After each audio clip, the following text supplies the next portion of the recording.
যে স্কুলে পড়েছো বা আমি যে স্কুলে পড়েছি, ধরো তুমি এখন ছোট, তুমি স্কুলের টিচারকে দেখছো সে একটা রিল বানাচ্ছে বা সে একটা বিকিনি পরে গোয়াতে হানিমুন করতে গেছে তার হাজবেন্ডের সাথে, সে টিচার। তো ফলে তুমি কিভাবে রিয়াক্ট করবে?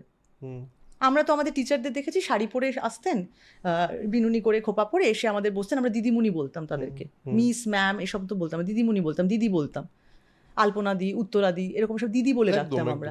ঠিক আছে, বা তোমরা স্যার বলতেন, বা সময় দাদাও বলতে, দাদা যদি ইয়াং হতো তাহলে দাদা বলতে তোমরা।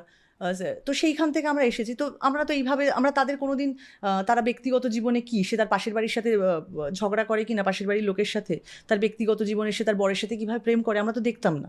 আমি দেখতাম যে একজন দিদিমণি স্কুলে ঢুকছেন, আমাদেরকে তিনি ভালোবাসেন কিংবা বকাবকি করেন, আবার স্কুল থেকে বেরিয়ে গেলেন পরের দিন। দেখো সোশ্যাল মিডিয়ার যুগে তো সব কিছু দেখতে পাচ্ছি আমরা, ফলে আমাদের বিভিন্ন রকমের মানসিকতা তৈরি হচ্ছে।